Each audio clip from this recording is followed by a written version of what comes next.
The last transmission from New Ireland. Nobody expected New Ireland to vanish on a Tuesday. Dr. Sarah Chen was drinking her third coffee of the morning when the alert came through. As the lead coordinator for the Pacific Island Monitoring Network, she'd seen her share of unusual seismic activity, unexpected weather patterns, and the occasional false alarm from malfunctioning sensors. But this was different. Every single monitoring station on New Ireland, all 47 of them, had gone silent at exactly 3:47 a.m. Greenwich Mean Time. Could be a communication satellite issue, suggested Marcus, her junior analyst, peering over her shoulder at the wall of dead screens. Each monitor that should have been displaying real-time data from the Papua New Guinea island now showed nothing but static or error messages. Sarah shook her head, fingers already flying across her keyboard. Satellite's fine. I'm checking other islands in the region: Bougainville, New Britain, Manus. All operational. It's only New Ireland. The island, a slender crescent of volcanic rock and rainforests stretching nearly 400 kilometers off the northeastern coast of Papua New Guinea, was home to roughly 120,000 people. It wasn't some uninhabited rock, it had towns, schools, hospitals, airports. You didn't just lose contact with an entire island. Sarah pulled up the maritime traffic data. 3 cargo ships that should have been within visual range of New Ireland's coast hadn't reported anything unusual. But when she tried to access their real-time positions, something strange appeared on her screen. The ship's GPS tracks showed them, teetering.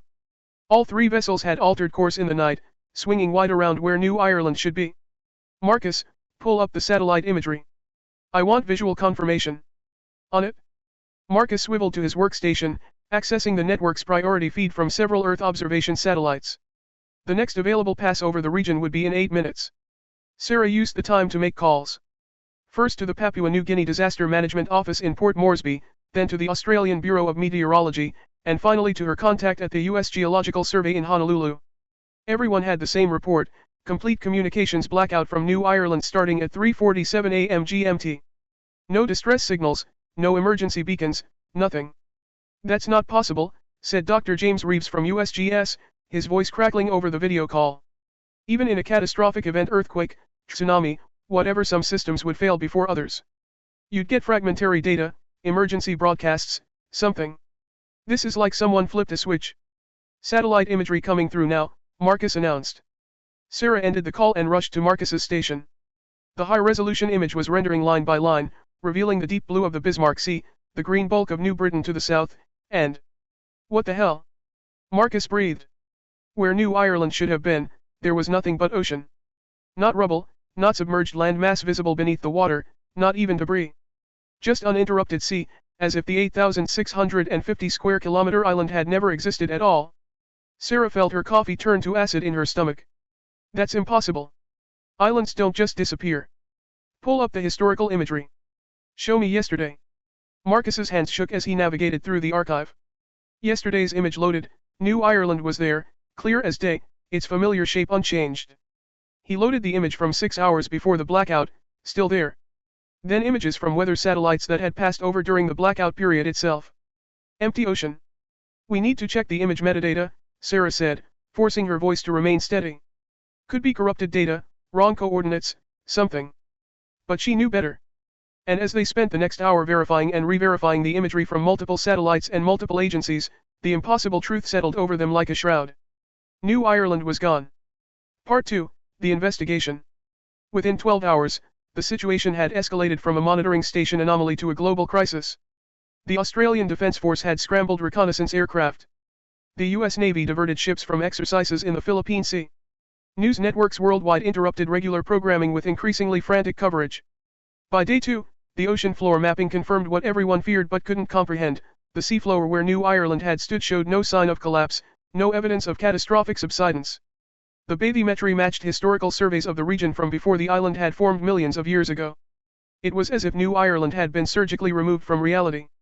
Sarah found herself on a military transport to Port Moresby, part of a hastily assembled team of scientists, military personnel, and UN observers. The Papua New Guinea government, overwhelmed and borderline panicked, had requested international assistance. The question that haunted everyone: what happened to the 120,000 people who lived on New Ireland? In the crowded briefing room at Murray Barracks, the mood was grim.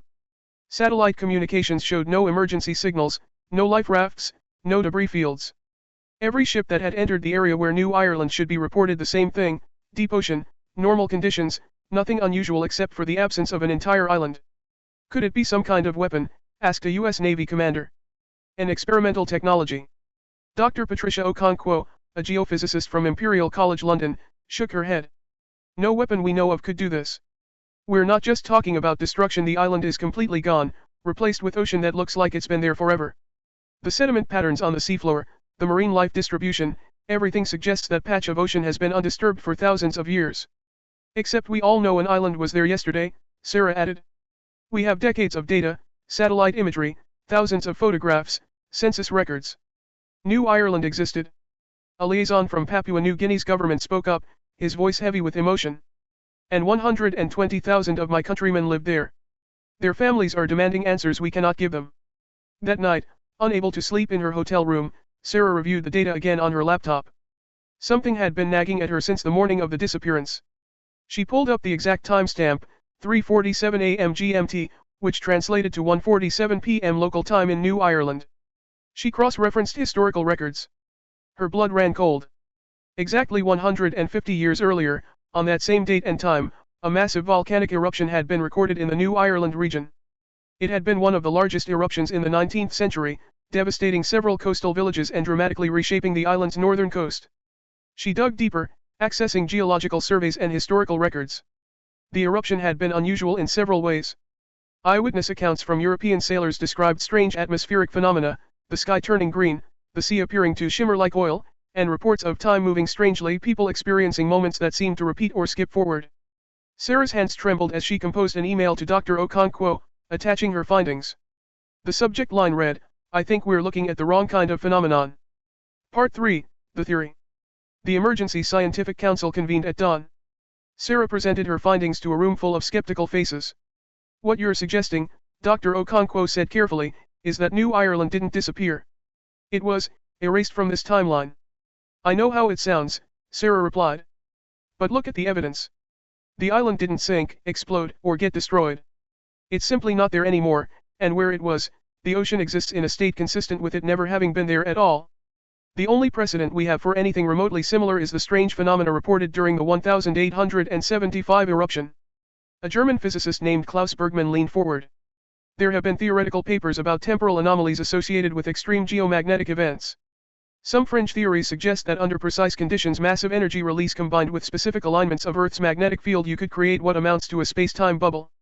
You're talking about science fiction, the U.S. Navy commander objected. 6 days ago, I would have agreed with you, Bergman replied. But now we have an island that has vanished so completely that reality itself seems to have rewritten history to accommodate its absence. What other explanation fits the facts? The debate raged for hours. Some argued for a more conventional explanation, perhaps a localized space-time distortion caused by unknown natural phenomena. Others insisted they were missing something obvious, that the island must be there somewhere, perhaps cloaked by some atmospheric effect or sensor interference. It was a UN observer, a historian named Dr. Amara Osei, who asked the question that changed everything: has anyone checked the historical records? Not the recent ones, the old ones. The colonial archives. The room fell silent. If reality has been rewritten, Dr. Osei continued, then the historical record might have been rewritten too. But sometimes, especially with scattered archives, changes can be incomplete. There might be inconsistencies. Sarah's mind raced. We need to check physical archives, old books, newspapers, maps. Anything that hasn't been digitized or updated. If New Ireland was erased from the present, but the effects somehow propagated backward through time. Teams were dispatched immediately to archives around the world. Meanwhile, Sarah and a small group focused on something else: survivors. If 120,000 people had vanished with the island, there should be people who remembered.